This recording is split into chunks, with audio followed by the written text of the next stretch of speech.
Olá pessoal, tudo bem com vocês? Espero que sim, todos aí saudáveis e quietinhos em casa, porque a situação está muito difícil. Bom, na aula de hoje nós concluiremos a análise da ação consignatória e iniciaremos a abordagem das ações possessórias, que é o nosso próximo tópico no plano de ensino. No primeiro vídeo da série nós vamos tratar de alguns pontos da ação de consignação fundada na recusa injusta de recebimento que ficaram pendentes. No segundo vídeo, já falaremos sobre a ação de consignação em pagamento fundada na dúvida a respeito de quem deva receber. E do terceiro vídeo em diante, trataremos das ações possessórias, ok? Então vamos iniciar. Esse vídeo tende a ser mais rápido que os demais e abordar os pontos que ficaram ainda faltantes da ação de consignação em pagamento fundada na recusa injusta do recebimento do crédito pelo credor. Bem, nós falamos no último vídeo a respeito das posturas do réu, né, e da sentença proferida na ação consignatória. Sobre as posturas do réu, ficou faltando abordar dois pontos. Primeiro, revelia. O réu é citado e não comparece em juízo para levantar o depósito ou contestar a ação. Se ali diversar sobre direitos disponíveis, a consequência jurídica principal produzida pela revelia é a presunção de veracidade dos fatos articulados na inicial, o que inclui a presunção de correção do depósito feito pelo devedor autor da ação. Então, certificada a contumácia do réu, o decurso do prazo para oferecimento de resposta, o juiz, nesse caso, de pronto proferirá a sentença, com base na presunção de veracidade das alegações e de correção do depósito, julgará procedente o pedido formulado pelo autor, declarando a obrigação extinta e liberando do vínculo obrigacional com o credor. O valor depositado ficará à disposição do réu para, quando ele entender adequado, vir ao processo e requerer o seu levantamento.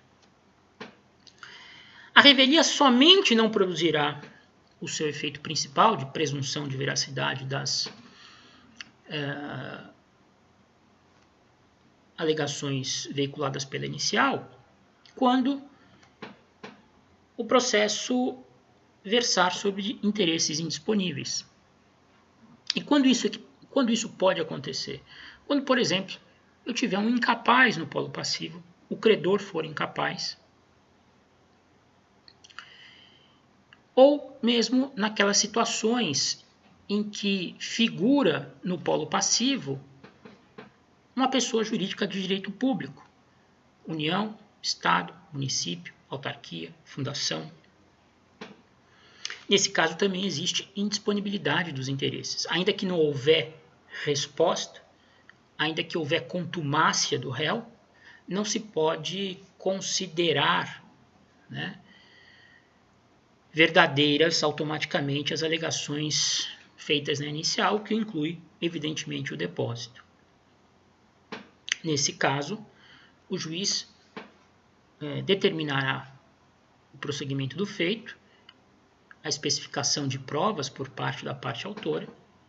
Se a parte autora não tiver mais provas a serem produzidas e os documentos anexados à petição inicial forem suficientes para demonstrar a veracidade das alegações, o juiz proferirá a sentença e, estando tudo correto, acolherá a pretensão inicial, declarará extinta a dívida, liberará o devedor do vínculo obrigacional. No caso de incapaz, pode eventualmente ser necessário né, a nomeação de um curador especial, a depender do caso. Mas quando o interesse for indisponível, a gente não pode aplicar de imediato, né, os efeitos principais da revelia, ok?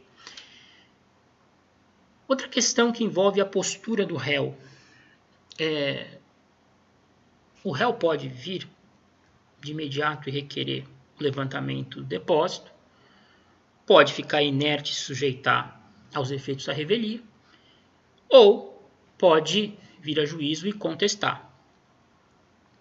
Pode ele também vir a juízo para reconvir?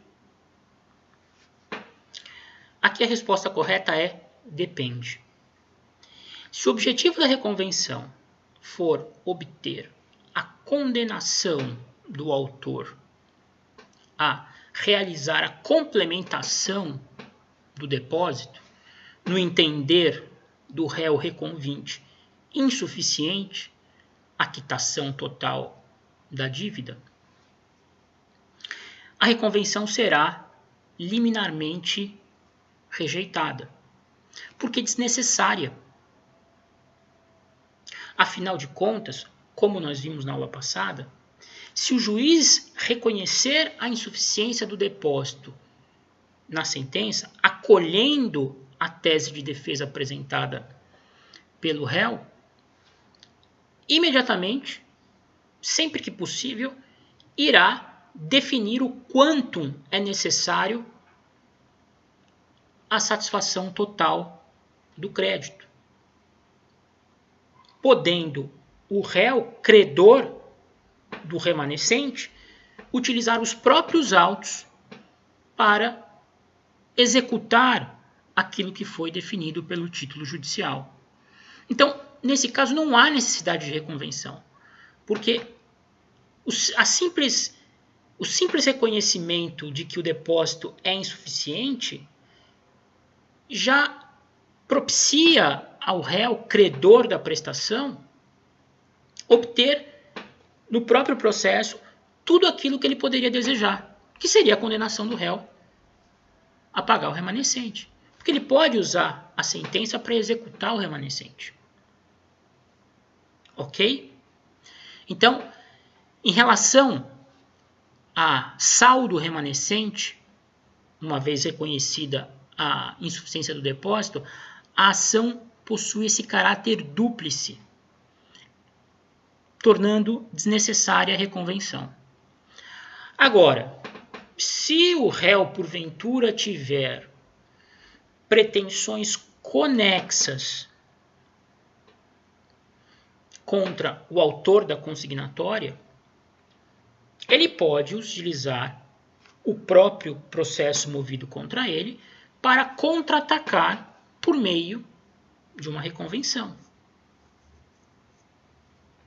Vamos imaginar que autor e réu sejam parceiros comerciais e nessa parceria comercial tenham celebrado diversos contratos entre si.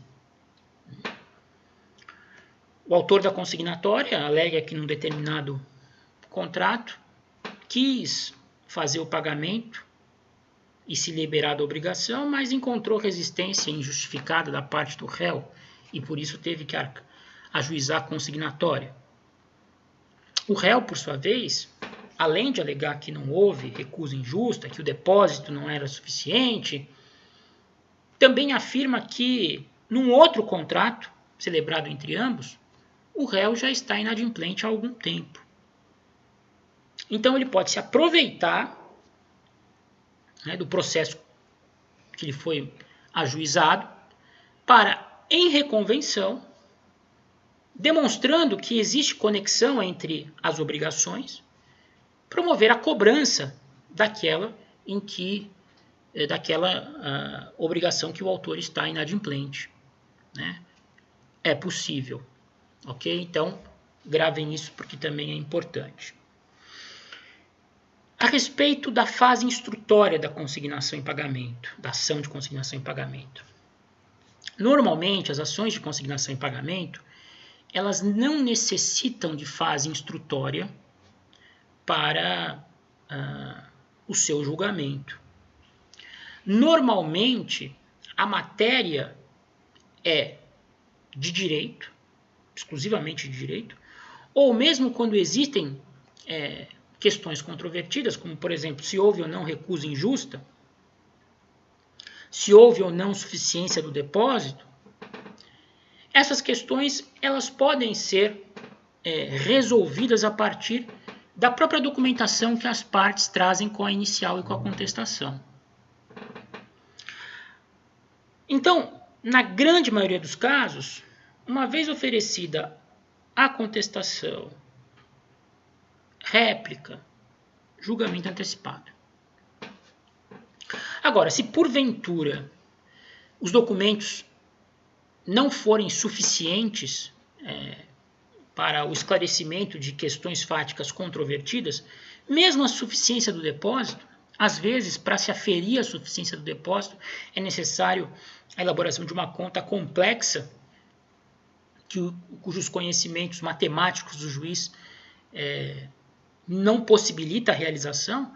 O juiz pode se valer de uma prova pericial, né, para saber se de fato aquilo que foi depositado corresponde ao crédito do réu da ação.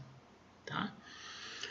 Dificilmente nós teremos, nesse tipo de ação, a designação de audiência de instrução e julgamento, porque nesse tipo de caso, dificilmente será necessária prova testemunhal para o esclarecimento, prova oral, prova testemunhal para o esclarecimento das questões controvertidas. Mas, evidentemente, que isso não é um decreto impedindo a realização de audiência de instrução e julgamento. É mais difícil, ok? Mas, resumidamente, depois da fase inicial postulatória, o processo caminha no rito comum. Réplica, saneador, eventualmente perícia, formulação de quesitos, assistentes técnicos, audiência de instrução e julgamento, sentença. Tá bom? Sobre a sentença, nós já falamos também um pouco no último dos vídeos. A sentença ela tem natureza declaratória. A sentença declarará, caso eventualmente seja acolhida a pretensão inicial, a extinção da obrigação e consequente liberação do devedor perante o credor, réu da demanda. Se houver alegação de insuficiência do depósito e essa alegação for acolhida pelo juiz, na sentença ele declarará parcialmente extinta a obrigação, evidentemente que nos limites do valor que foi colocado à disposição judicialmente ao réu, fixando o quanto é necessário para a satisfação integral da dívida.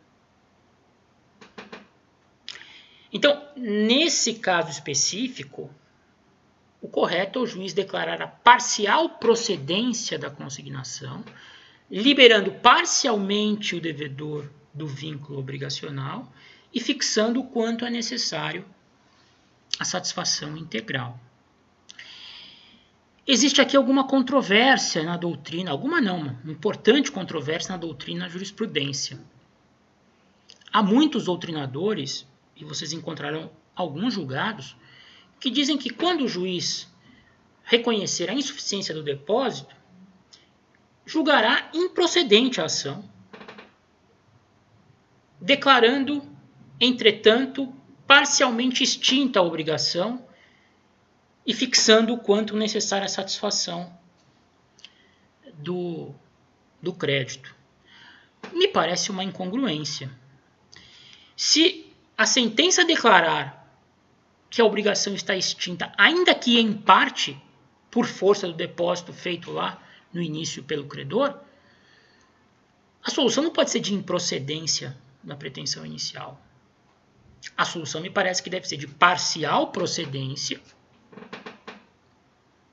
com a condenação do autor ao pagamento das verbas sucumbenciais, em razão de haver dado causa ao ajuizamento da demanda, na medida em que colocou à disposição do credor réu da ação coisa ou valor insuficiente à satisfação integral da dívida. Tá? Mas vocês vão encontrar doutrinadores e jurisprudência que diz que a solução é de improcedência da ação. Agora, se for de improcedência da ação, você não pode reconhecer a improcedência da ação e liberar parcialmente o devedor da obrigação. Não faz o menor sentido. Tem que ser parcial procedência, porém, atribuição dos ônus sucumbenciais ao próprio autor em função do princípio da causalidade. Me parece que essa é a melhor solução. Há também doutrinadores que sustentam que essa sentença proferida nos casos do parágrafo 2º do artigo 545, que libera parcialmente o credor, o devedor da obrigação, porém estabelece que existe ainda uma complementação a ser feita, teria uma natureza declaratória e condenatória. Não vou negar que a sentença, nesse caso, tem uma carga condenatória, né? Porque ela vai, de alguma maneira, definir que o autor da ação ainda necessita complementar o depósito para se ver livre completamente do vínculo obrigacional, da sujeição em relação ao seu credor. Mas acho muito precipitado se falar em sentença de natureza híbrida, declaratória / condenatória. Me parece que a sentença continua tendo caráter condenatório.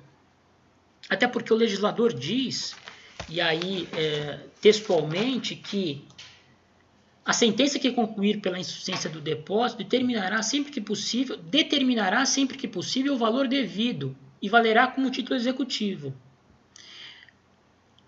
A lei não fala a sentença que concluir pela insuficiência do depósito condenará o réu, condenará o autor a pagar o réu o saldo remanescente. Até porque não pode condenar se não há pedido condenatório, se não é possível o réu fazer pedido condenatório na contestação.